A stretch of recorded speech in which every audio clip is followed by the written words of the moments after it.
I was going to talk about Zelensky's visit to the White House, and it started out pretty well. I mean, it looked like Trump had pivoted to a more balanced position, maybe even a slightly pro-Ukrainian position, which I think J.D. Vance really disliked the pivots and made sure it didn't last. Anyway, I was going to talk about Donald Trump, how two-faced he is, and how he constantly changes his mind, and you never know what he's actually going to do. And he might be one week is pro-Ukraine and 1 week is anti-Ukraine. And supposedly he got his minerals deal, and Zelensky was coming to the White House to sign the deal, the minerals deal.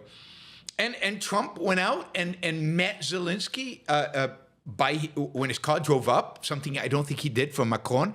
And he did it for Zelensky, a sign of respect that the president actually comes out and greets you. And then they go and there's this kind of press conference that they sit in the Oval Office with reporters around and they chat, and then they get questions from the reporters yelled at them. And it looks like it's going fairly well. I mean, Zelensky's, correcting the president here and there, but he's learned from Macron, and it seems like it's flowing and it's going. And, Trump is making fun of how Zelensky is dressed, which is just, how can you say it's stupid? But he does. And then a reporter asks, why don't you wear a suit? Do you even own a suit? And Zelensky says, I will wear a suit. And this is a great answer, a heroic answer in my view. And he says, I will wear a suit after the war ends. Maybe something like your suit, or maybe something better. I don't know. Anyway, but Trump makes fun of the fact that he's not wearing a suit, although he says it's okay, and he kind of smiles. I mean, it looks like it's kind of okay. They're kind of doing okay, everything looks like, yeah, they're going to sign this minerals deal, and Trump, after a few days of kind of shifting a little bit. I mean, he even said today, I had this quote. He even said today, at some point, he said, it was today or yesterday, he said, did I ever say, somebody asked him and he said, did I say that Zelensky is a dictator? I don't think I ever said that. I don't remember saying that, right? He even withdrew, as Trump does, right? Lies about something he's already said that's on tape and everybody knows he said it. He lies about that, but I don't remember ever saying that. I didn't say that. He even did that. So it really looked like he was prepping himself to, okay, mellow down, and minerals deal, he's the deal maker, this is deal time, and everything is going to be great. And God, these people are nuts. Yes, just so you know, I'm pro-Ukraine, 100%. If you don't know that, I don't know where you've been sleeping under some rock. Go watch my talk that I gave a year and a half ago on Ukraine, where I go into deep dive into why I'm pro-Ukraine. I've talked about this from day one. I've been discussing the Ukraine situation. So there's 2.5 years of material of me being pro-Ukraine and why I'm pro-Ukraine. But anyway, so it looks like it's going fairly well. And, Zelensky's pushing back a little bit. And you can see Trump's getting a little testy. But he's about to wrap up. They're about to wrap up this portion, I guess, to go back and sign the deal, the minerals deal. And God, and here's where it completely goes bonkers. I mean, completely goes off the rail, and in such a disgusting and despicable way that I would be, I'd be embarrassed and a little ashamed of voting for this team of Trump-Vance. I mean, the ganging up, they ganged up on a guy who's been fighting a war against a much stronger, much bigger, criminal regime that has invaded his country. And these guys are ganging up on him and telling him what he needs to do, what he needs to think, what reality actually is. So it all starts when Trump kind of lets Vance chime in over a disagreement between Zelensky and Trump. And basically, Vance goes into this whole thing about, we tried being tough with Putin. Biden was tough with Putin. He yelled at Putin before the war started. He yelled at Putin during the war. He put sanctions. He was tough on Putin. Where did that get you? It got you nowhere. You're losing. You're losing. Millions of people are dying, and you're losing. So it's time to change tactics. It's time to be nice to Putin. It's time to negotiate with Putin. So then Zelensky kind of comes back. He's not going to just sit there and take it for Vance. I mean, this guy, I know that on the right, particularly, Zelensky's portrayed as some monster that they've discovered just this hot. This guy is a hero. And this kind of guy who stood up to Putin, a thug like Putin, who sent men into battle and seen them die, has saved his country repeatedly. First by saving Kiev, staying in Ukraine when he could have left Ukraine, could have abandoned Ukraine and gone and held a government, overseas, gone around the world, raised the money necessary, and taken back much of the territory the Russians took in the first few weeks of the war. And since then had to watch as hundreds of thousands of his countrymen have died and been injured. Civilian casualties as his infrastructure has been bombed, as his civilian population has been bombed. And with all due respect, the world has stood by and done very little. Putin's ships still carry oil all over the world and sell it. Nobody stopped that. Sanctions, Europe still buys some oil from Russia. Support has been timid. Here's some money. Here's some weapons, but don't use the weapons. You can use them inside Ukraine. Can't use them outside. You can't do this. You can't do it. We're not going to give you tanks. Okay, we'll give you tanks. Not going to give you F-16s. Okay, we'll give you F-16s, but it'll take us 3 years to get them to you. And we won't give you the best missiles, and we won't give you the best ammunition for those F-16s so you can actually use them to actually win. He's been in the thick of things. So he tried to explain to Vance that, wait a minute, this has been going on from 2014. The world did nothing in 2014. The world did nothing in 2015. There were ceasefires, which Putin has broken several times. The United States did nothing between 2016 and 2020 when Trump was president to fix this. Everybody's standing strong. That wasn't really standing up to Putin. That wasn't really tough on Putin, really. So he did this, and then Vance just lost it. He called him disrespectful. How dare you criticize the United States in the sacred office? Then he says things like, it's unbelievable. There are no men in Ukraine. And Zelensky says, have you been to Ukraine? Do you want to come to Ukraine and see? Have you been to Ukraine? And Vance says, no, but I've seen videos. Literally. You can't get enough men to fight. You can't, and then he says, he basically is implying, you can't win this. You should stop fighting. Now, who the F are you to tell another country to stop fighting for their own freedom, for their own liberty? I'm sure the French, when Adams and Jefferson went to the French to try to get them to get involved on the American side against the British, probably told them, in the beginning, why are you even doing this? You're going to lose. You should stop fighting. Now, I'm not comparing the U.S. to Ukraine, the founding of America to Ukraine. But the point is, you don't tell the people fighting against an aggressor, fighting against a monstrous dictator, fighting to preserve their country, to preserve. I thought Vance and Trump were pro-patriot, right? You can't win this. You're gambling with millions of lives, Trump's telling him. You're gambling with World War III. So now all the hysteria around World War III is coming to the forward, which the right has been trying to create. You can't win this. You're not winning this. I can't do business like this, Trump says to him. You don't have any of the cards. You have to be more thankful. You have to thank us. You have to kiss our knees. Come down, kiss our feet, kiss our asses. I don't know what he's... I mean, this is Vance and Trump now ganging up on him. They're both... And he's sitting there, he's trying to fight back. It's an unbelievably unmitigated disaster. And then Trump says in the middle, this is going to be a tough deal to make because of the attitudes. The attitudes need to change. That's right. The attitude here. Attitude here. Nick says you lost the war you were on. Face reality. Really? Do you see troops in Kiev? I don't. Russia has today 19.2% of Ukrainian territory, about the same it had in April 2022. How's that going for the Russians? How many men have Russians lost? How is the economy in Russia going?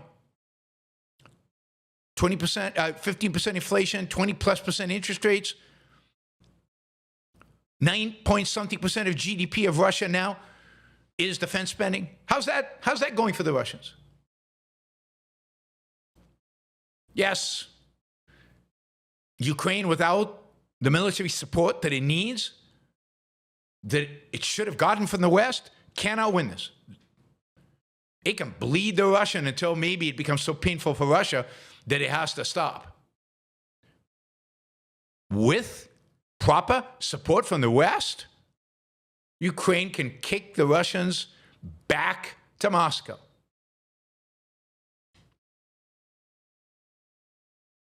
But you guys who've been apologists for Putin, who love the dictator, love the authoritarian, even if Ukraine's lost, isn't it Ukraine's decision to declare itself lost?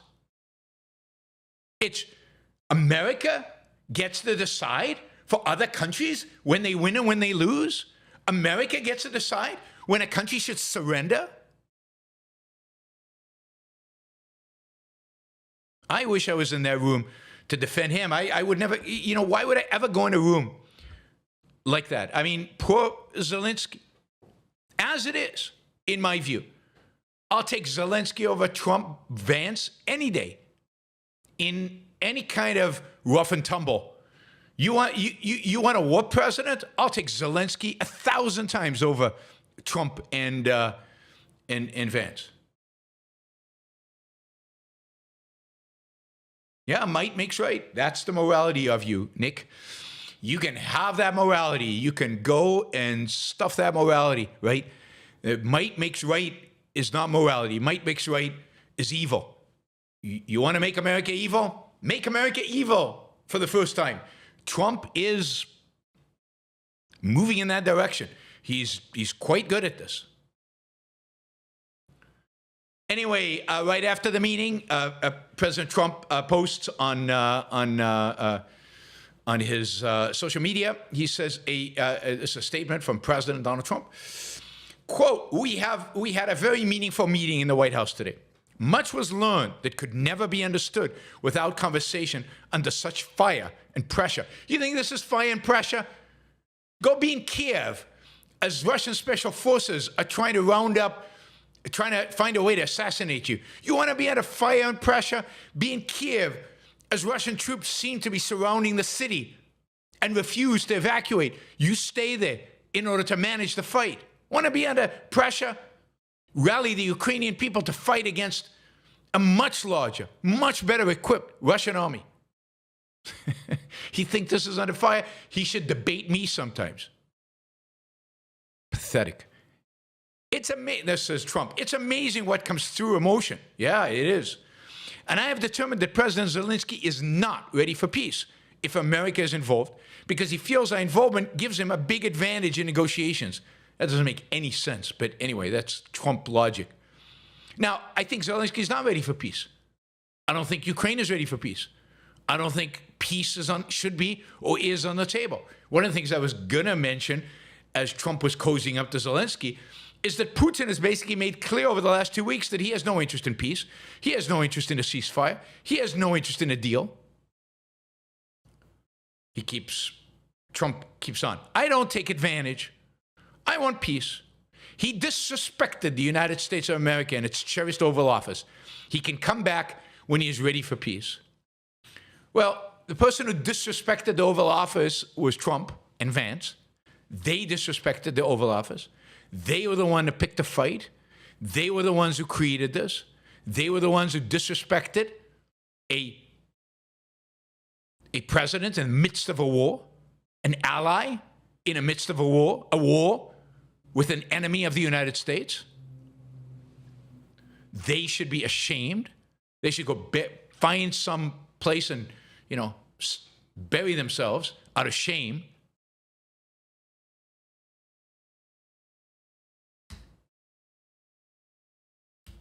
It is infuriating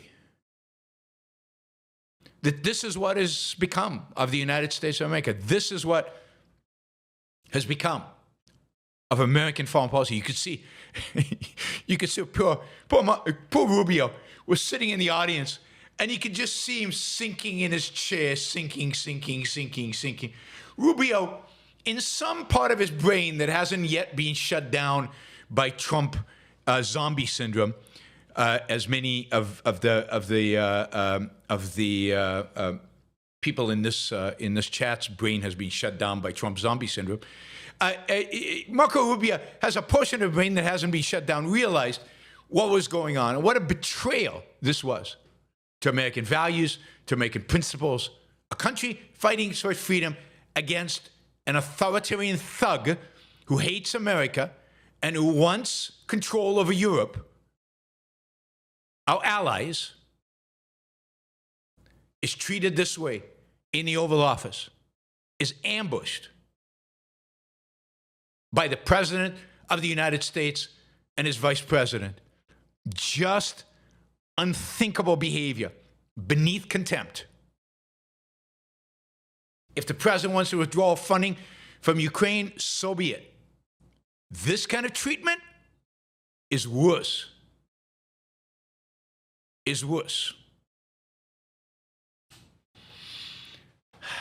God. Yeah, I don't know. I don't know how. I don't know how you recover from a foreign policy perspective from this.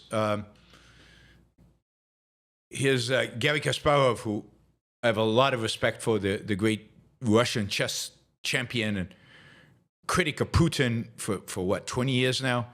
A real man of, I think, on issues of Russia and issues of freedom, a man of principle, not like some of the people here. He writes, Zelensky is a wartime leader, watching his people suffer and die under a Russian attack every day. To be lectured and lied to by Trump and Vance as they defend the war criminal dictator committing these atrocities is unimaginable agony, an everlasting shame for America. I think he's absolutely right. Absolutely right. Nobody, this is the argument. People say, oh no, we just want to see the killing stop. Well, yeah, the easy way to stop the killing is to tell Putin to stop. The war stops when Putin stops. The war stops when the bully stops. The war stops when people retreat. When the aggressor is either defeated or withdraws his aggression. But none of you care about, it's as if Vance and Trump care more about Ukrainians than Zelensky. That is the biggest lie possible, or that you, Nick, care one iota about people dying in Ukraine. You don't deceive me. You don't care one iota. You've been zombified by Trump. You care more about Putin and his victory than you do about any innocent lives, anybody's lives. And the idea that Trump and Vance care, or anybody on the right in America, care about innocent civilians. This is why they want to stop the war, because enough people have died. Really, that Elon Musk cares about Ukrainians? I don't believe that for a moment. For a moment. Elon Musk, like the rest of the right, have come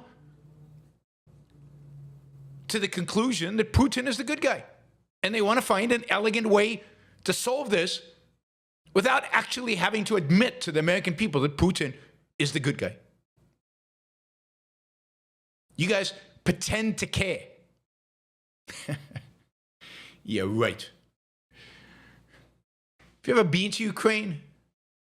You don't care about Ukrainians. Vance doesn't care about Ukrainians. He knows how much, he knows everything he knows about Ukraine from memes, like Elon Musk. The two of them know everything they know about Ukraine from memes and I don't know, internet videos created by right-wing nuts. That's what they know about Ukraine. But they care about the civilians. They want the killing to stop. That is such a bold-faced lie. They don't care one iota about them. And you think that they care more about Ukrainian civilians than the Ukrainians do? A parliament in Ukraine just voted unanimously to reaffirm Zelensky as president and reaffirm the decision of martial law, which commits him to no election until the war is over.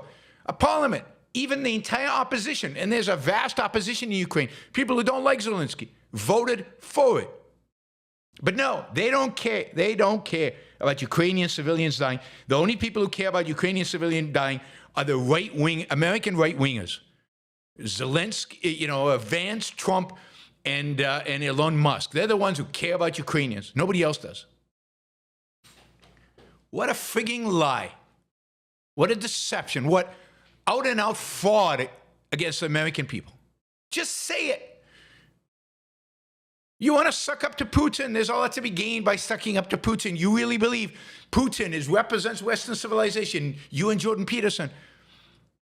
And as a consequence, you want to be friends with Putin, and you don't want to antagonize Putin. You want an economic deal with Putin, and you have geopolitical interests together with Putin. Just admit it.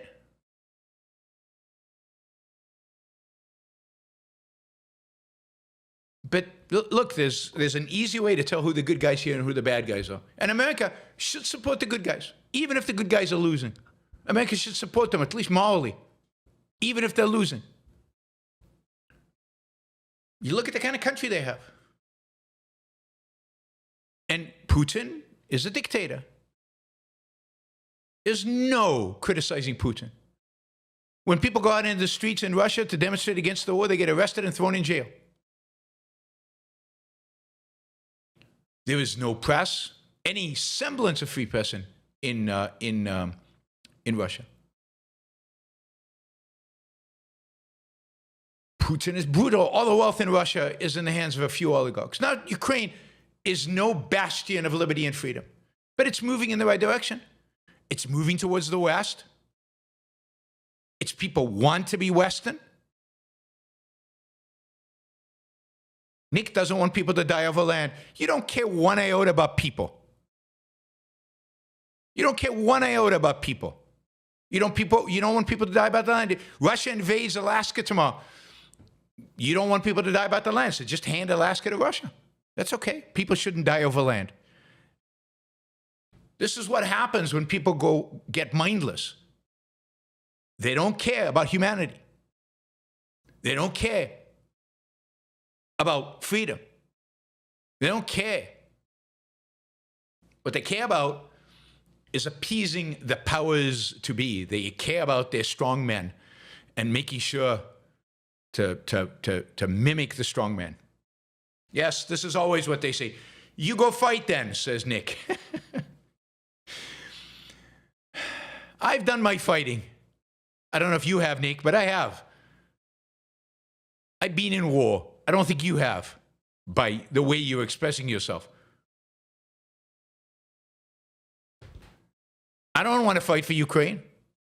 I don't mind sending some dollars to help them fight for themselves because I value freedom. And I am fighting. What I'm doing now is fighting. This is the fight that matters in the end. Because one more body, one less body ain't going to matter. But ideas. Yeah, Nick's not that dumb to go fight. Not for his country. God forbid. He should fight for his freedom, his liberty, his home. He doesn't want that. He just wants to be left alone. He just wants to embrace his pacifism. And when the bad guys come and enslave him, he'll have nobody but himself to blame. Now he says he's fighting with a podcast no one listened to. You're listening. What are you doing here, Nick? God, these people are crazy. All right. Vance at some point says, I think I mentioned this, quote, "You have no people. There are no men in Ukraine." Zelensky says, "Come and see." Vance is not taking him up on the offer, funnily enough.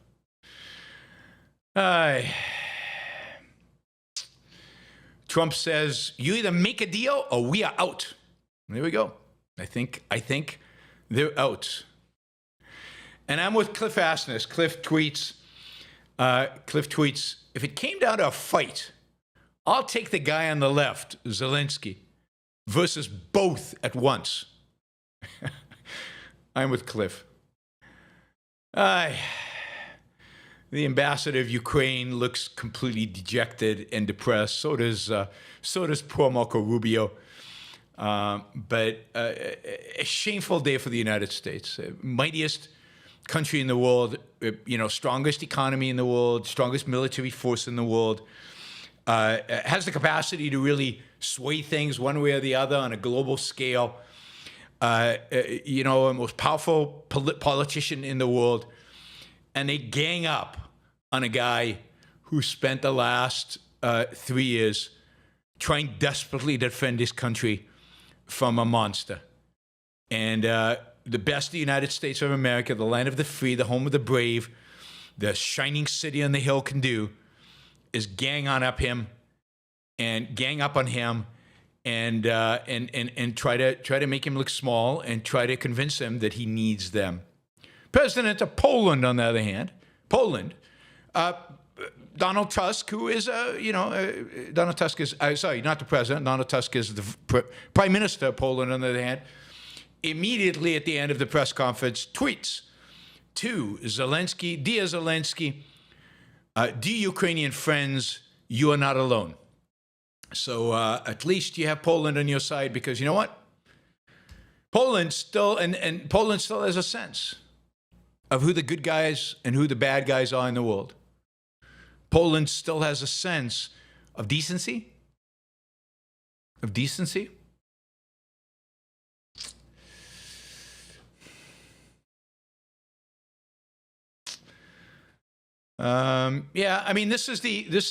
is when people can't argue. They can't actually make an argument.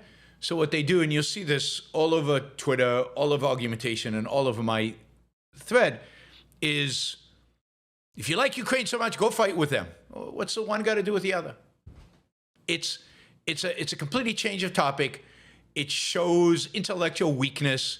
But it's also an argument they've just learned from trolls online. Like, it's not something they thought of. It's certainly not original to them. I've been hearing this argument since February 2022, when Ukraine was invaded by Russia. All they can come up with, you go fight, you go fight. It's the dumbest attempt at an argument possible. It is not an argument. Nobody is asking Americans to go fight in Ukraine. Nobody is demanding that. Nobody is requesting that. Zelensky has never made that request. But it's a sign of moral, but more importantly, intellectual weakness. I mean, Hanania calls people, the people on the right, MAGA, low human capital, and he's right. I mean, not smart people. This is the argument they use. You go fight. They did this with Israel. Those who didn't support the United States supporting Israel. You go fight. Why should we support it? You go fight. All right. So, a new low for the Trump administration, a new low for Donald Trump. And for J.D. Vance, and again, J.D. Vance is the one who I think J.D. Vance said it, was sitting on the sideline and going, "This is going too well for Zelensky. I better interject here to get this off course." And he succeeded. J.D. Vance won the day. All right, I'll just say what I've been saying for weeks now. The Europeans better get their act together. It's a horrific It's a horrific condition to be in, where I think world peace and stability and sanity depends on European governments. That is a strange statement to make.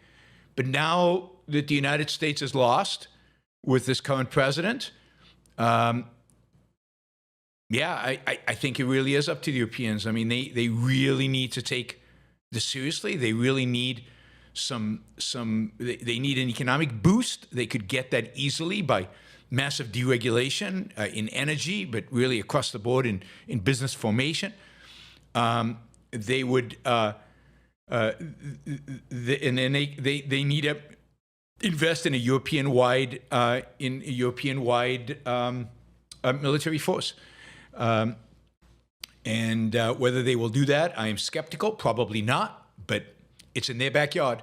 The threat is right there. The threat is theirs. At the end of the day, this is mainly Europe's responsibility, far less so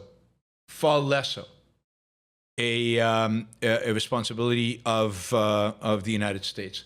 Oh, on Twitter, they're linking to this video, right? The bad guys. And he's saying, what a strange leftist rant from the chairman of the Iron Man Institute. This is leftism. If you criticize the president of the United States for stabbing somebody fighting for freedom in the back, that now is leftist. In other words, the key is, if you disagree with Trump, you are a leftist. That is the state of the American right. That is the state of Trump zombie syndrome. That's the new terminology. It's Trump zombie syndrome. Call it the woke right. Some people call it the woke right. I don't know if it's a woke right. Maybe it is, but it is definitely zombie-like. Zombie-like. Similar to the left zombie-ness.